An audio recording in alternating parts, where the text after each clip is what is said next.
He's very interested. So this is from the writing by Father Jules Mochanin. Not very good at French, so I probably mispronounced his name. Apologies.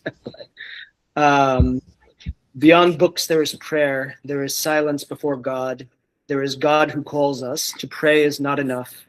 The world has been saved not by the proclamation of the Beatitudes, but by the cross, nakedness, helplessness, death.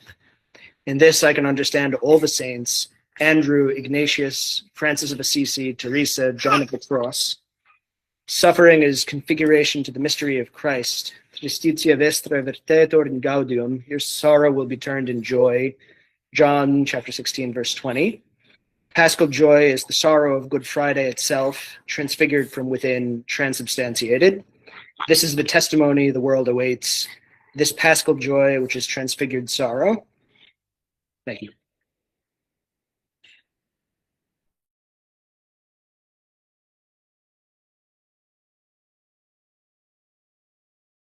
Oh, okay. It's Father Dorathick commentary.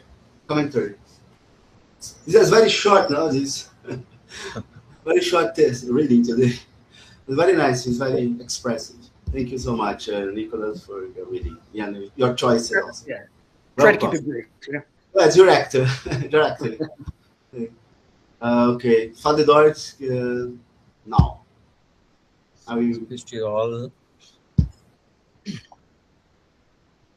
It's just very short reading, as well as it's so beautiful reading, particularly very apt to this season of culmination of this Holy Week, as we enter into the Holy Week and also the Lenten journey. Today we are living in a world again of informative age, where we are so much talk about God, are so much so curious about knowing about God, but we also confuse that about the knowing about God, and that's also knowing God. And that's what again Moshna here in this reading so beautifully says, that a prayer is not enough, or the book of prayer is not enough.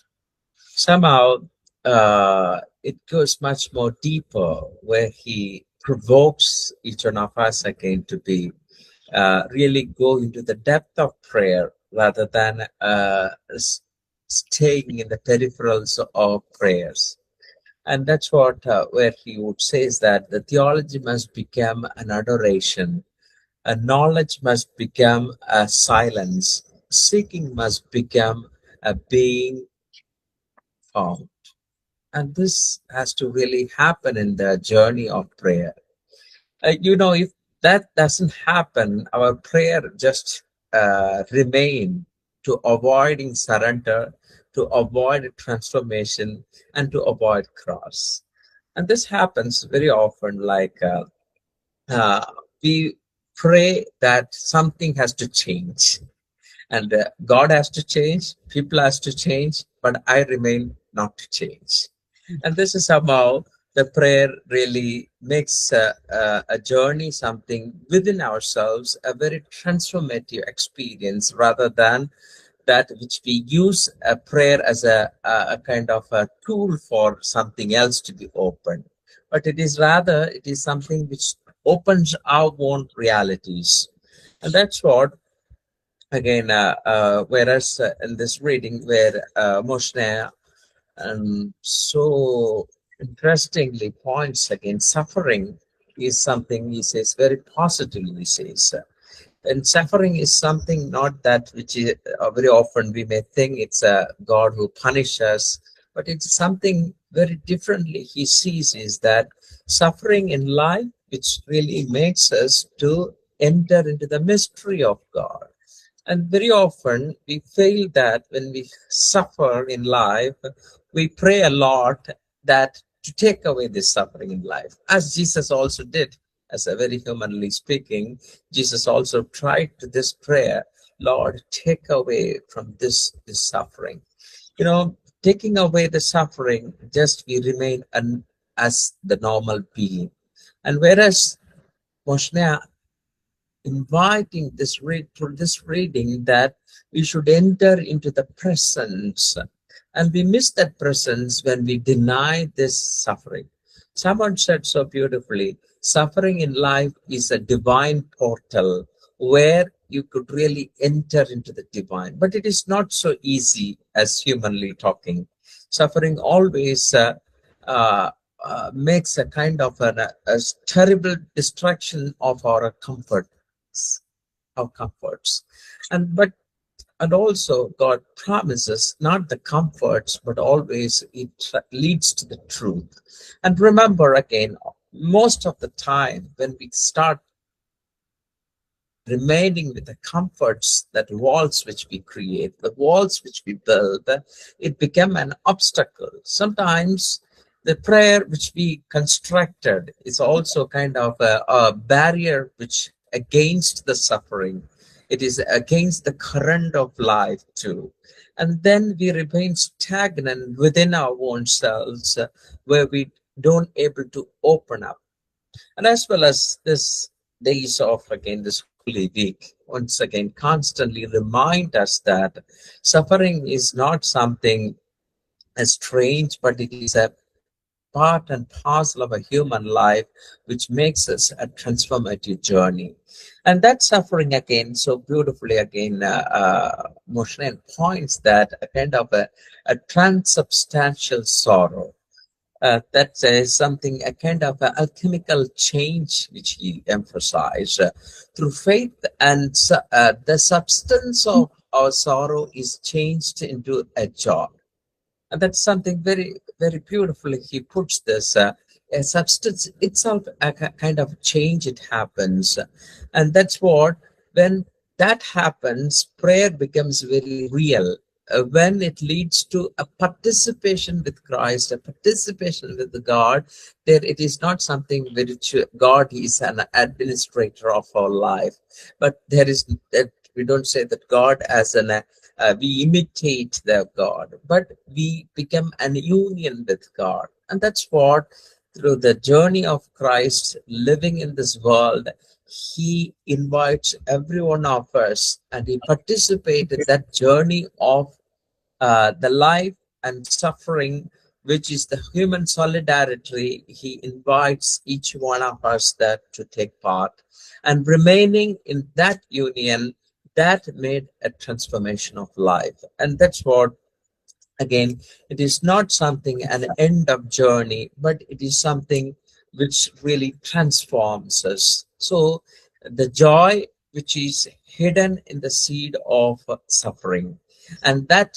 which really opens up, and every human heart have this potentiality of that joy which God has been promised to us. That's what St. John's Gospel so beautifully says, that your suffering will turn into joy. So the moment of sufferings in our life, where we should able to learn to give ourselves totally.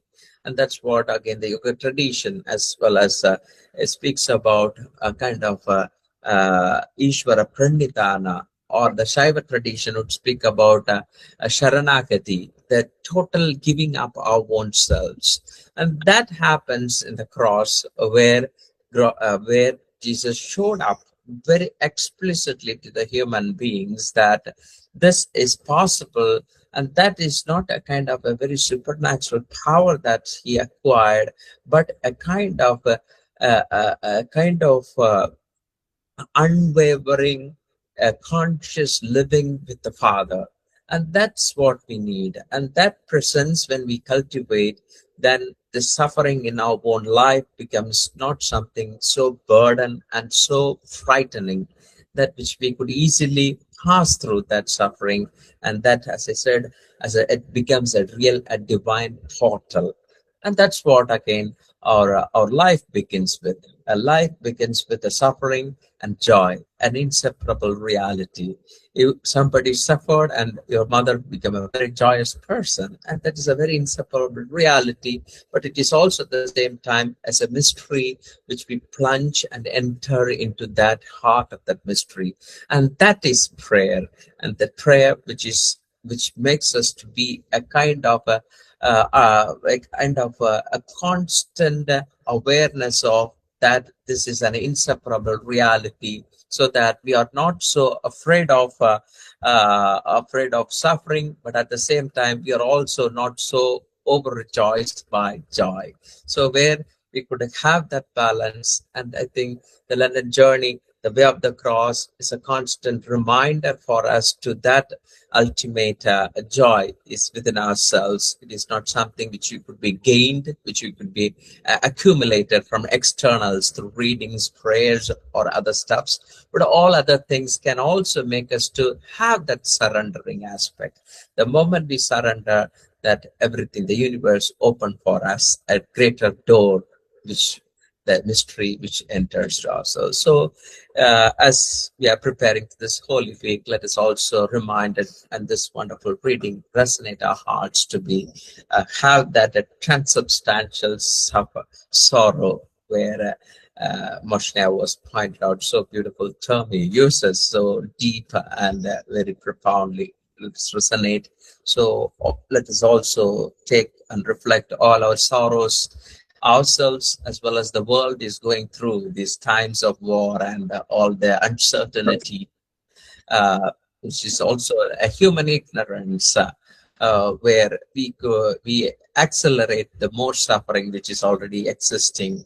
And let us also, as we are from all over the world, be the healing power which we overcome that suffering, and we transubstantiate that sorrow into that joy in our own life.